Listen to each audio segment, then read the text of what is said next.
राधे राधे दोस्तों।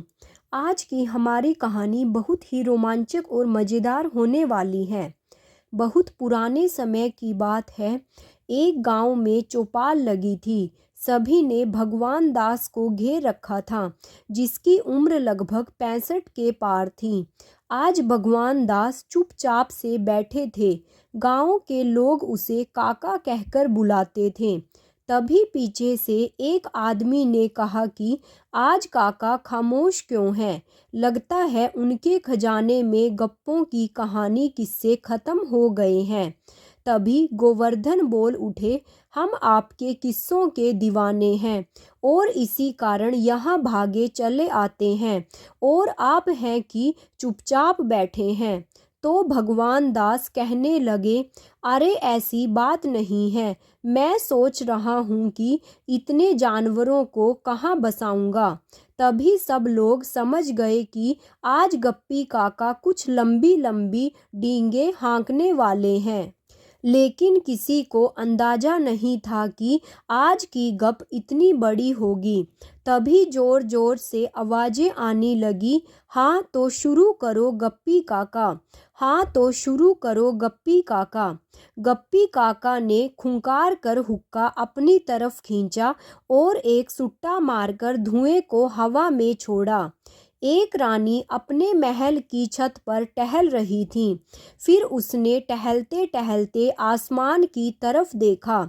ना जाने कहाँ से एक गठरी आई और रानी की आंख में जा गिरी। सुनने वाले खुसर खुसर करने लगे तो गप्पी काका बोल उठे, चुप रहो। भीड़ में से कोई बोला, हाँ हाँ काका, आगे सुनाओ, हम नहीं बोलेंगे। रानी को आंख में कुछ किरकिरी सी महसूस हुई तो रानी ने अपनी सेविका को बुलाया और कहा, देखो मेरी आंख में क्या है।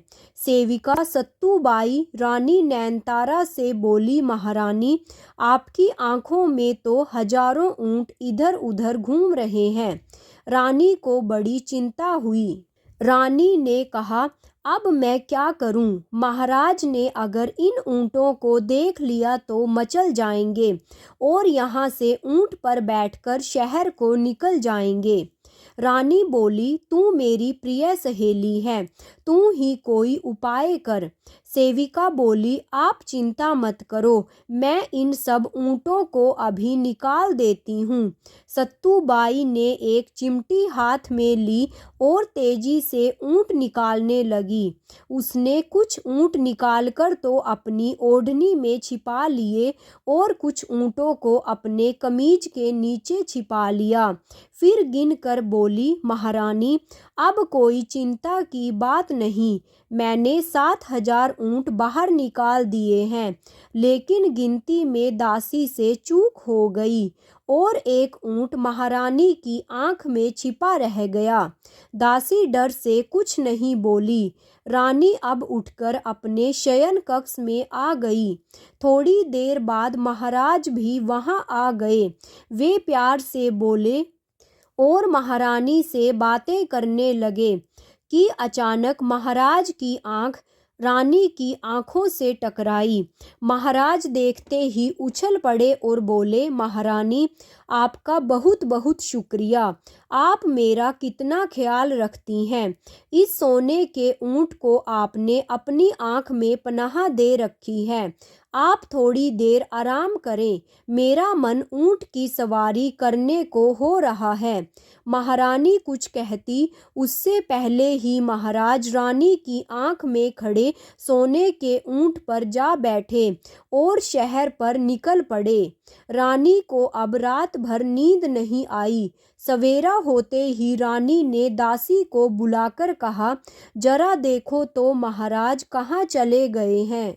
दासी ने आंख में देखा तो बोली, मुझे महाराज तो दिखाई नहीं दे रहे, मगर एक ऊंट का धड़ दिखाई दे रहा है। रानी ने कहा, पूरी बात बताओ। दासी बोली, महारानी जी, आप तो यहाँ नवलगढ़ में बैठी हैं और ऊंट का पैर भी यहीं दिखाई दे रहा है। फिर गर्दन ऊंची करके बोली, मुझे ऊंट का सिर आगरा में यमुना नदी में पानी पीते दिखाई दे रहा है। महारानी डपटते हुए बोली, यह सब छोड़, तू यह बता महाराज कहाँ हैं? दासी बोली, देखती हूँ। अचानक दासी चिल्लाई, महाराज तो मैसूर के आलीशान बगीचे में घूम रहे हैं। बगीचे में पेड़ पौधे फल फूलों को कोई जानवर खा जाता था, इसलिए मैसूर के नवाब ने अपने मंत्री से कहा कि बगीचे में पहरा लगाओ।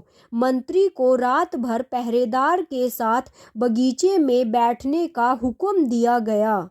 नवाब को डर था कि पहरेदार रात को सो सकते हैं, इसलिए उसने सब पहरेदार के पैरों में 2-2 कीलें ठोक दी और उनके ऊपर नमक मिर्च डाल दिया ताकि रात को वे सो ना सके।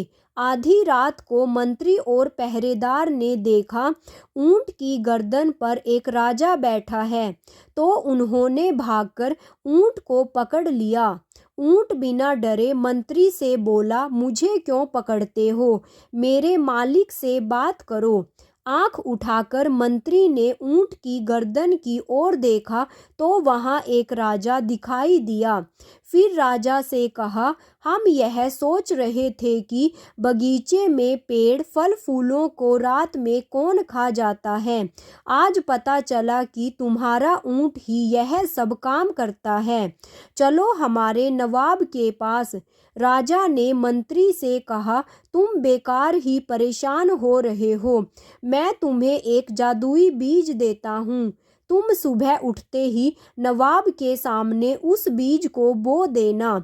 इतना कहकर राजा ने ऊंट के मुख में हाथ डाला, मगर कुछ हाथ नहीं लगा तो वह सीधा ऊंट के पेट में जा घुसा। थोड़ी देर पेट में गोते लगाकर बाहर निकला तो राजा की मुट्ठी बंद थी। मंत्री को बड़ी हैरानी हुई, मगर कुछ बोला नहीं। फिर राजा ने मंत्री को बीज दे दिया। मंत्री दौड़ा दौड़ा अपने नवाब के पास गया और उन्हें सारा किस्सा सुनाया। नवाब महल से निकलकर बगीचे में पहुँचे। ज्यों ही बगीचे को बीज को जमीन में लगाया तो थोड़ी ही देर बाद उसमें पत्ते फल फूल निकलने लगे। एक फल इतना बड़ा और मीठा था जिसे देखकर नवाब के मुख में पानी आ गया। नवाब ने लबक कर उस फल को तोड़ा। उसने मंत्री से कहा, यह देखो कितना सुंदर पका हुआ फल है, इसे क्या कहते हैं? मंत्री बोला, रेगिस्तान में होने वाले इस फल को वहाँ के लोग मतीरा कहते हैं। हमारे देश के लोग इसे तरबूज कहते हैं। नवाब ने भरपेट तरबूज खाया। इतने में महल के दूसरे कर्मचारी भी वहाँ आ गए। इस तरह वहाँ हजारों लोग इकट्ठा हो गए। नवाब ने मतीरे की खूब प्रशंसा की। सबको दावत में शामिल होने का निमंत्रण दिया गया। थोड़ी ही देर में हजारों लोग मतीरे पर टूट पड़े और पक्का मतीरा सबने जमकर खाया। तभी नवाब के ज्योतिष ने कहा, बहुत तेज बाढ़ आने वाली है, हम में से कोई नहीं बचेगा। तब नवाब ने कहा, डरो मत, हमारे पास सुरक्षित जगह है, तुम मेरे पीछे पीछे आ जाओ।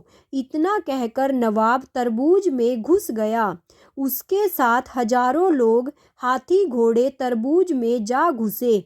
यहाँ तक कि खेतों में चरने वाले पशु भी तरबूज में आ घुसे। तेज बरसात आई और तरबूज के पानी के साथ लुढ़क नदी में चला गया। नदी समुद्र में जा गिरी। समुद्र में एक बहुत बड़ी मछली कई दिनों से भूखी थी। उसने जब तरबूज को देखा तो उसे निगल गई। तरबूज बड़ा होने की वजह से वो मछली के गले में अटक गया। मछली हाँफने लगी और हाँफती हाँफती समुद्र के किनारे आ गई। समुद्र के किनारे बहुत दिनों से भूखा एक बगुला बैठा था।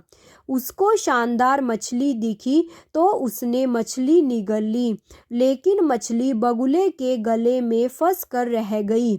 बगुला इधर उधर भागा, ज़्यादा दूर तक नहीं चल सका और बेहोश होकर वहीं लुढ़क गया। तभी उधर एक बिल्ली आई। अब बिल्ली ने बगुले को खाया तो उसका भी वही हाल हुआ। तभी एक जंगली कुत्ता आया जो बिल्ली को उठाकर गटक गया, लेकिन कुत्ता भी वहीं पसर गया। तभी वहाँ एक शिकारी आया। उसे आज कुछ नहीं मिला था। उसे वह कुत्ता नजर आया तो उसने कुत्ते को कंधे पर डाला और घर चला गया।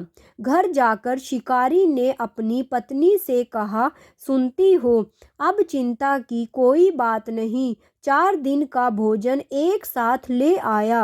अब मुझे तुम तंग मत करना।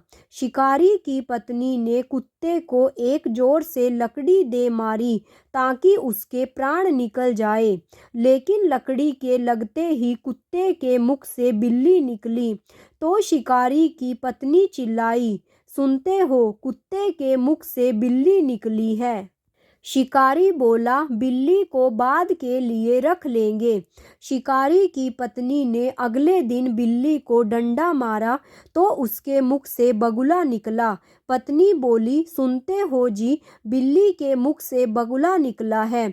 शिकारी बोला, रख लो, कल काम आ जाएगा। अगले दिन बगुले पर लकड़ी पड़ी तो उसके मुख से मछली निकली और फिर आखिर में मछली के मुख से तरबूज निकला। तरबूज में से नवाब, नौकर, चाकर, हाथी, घोड़े, जंगली पशु सब निकले। नवाब ने शिकारी को देखकर कहा, मैं तुमसे बड़ा खुश हूँ। मैं तुम्हें बहुत सारी जमीन देना चाहता हूँ। हमें उस परोपकारी राजा के दर्शन तो कराओ जिसके कारण हम सब बचे हैं। बगीचे में खड़ा ऊंट बोला, राजा तो महारानी की आंख से निकलकर महल में बैठा अपनी रानी से बातें कर रहा है। आप राजा से मिलना चाहते हैं तो मेरी पीठ पर बैठ जाओ। नवाब ने ऊंट को सलाम किया और कहा, जिसका मालिक इतना बड़ा जादूगर है तो उसका ऊंट कितना बड़ा जादूगर होगा। हमें माफ़ करें, हमें नहीं बैठना आपकी पीठ पर। इतना कहकर गप्पी काका चुप होकर बोले, यह थी आज की गप और कल आपको इससे भी बड़ी गप सुनाऊंगा। दोस्तों, यह कहानी तो यहीं समाप्त होती है। अगर आपको कहानी पसंद आई हो तो प्लीज़ लाइक और शेयर कीजिए, और अगर आप मेरे चैनल पर नए हैं तो प्लीज़ चैनल को सब्सक्राइब कर लीजिए। कहानी सुनने के लिए आप सभी का दिल से बहुत बहुत धन्यवाद। राधे राधे।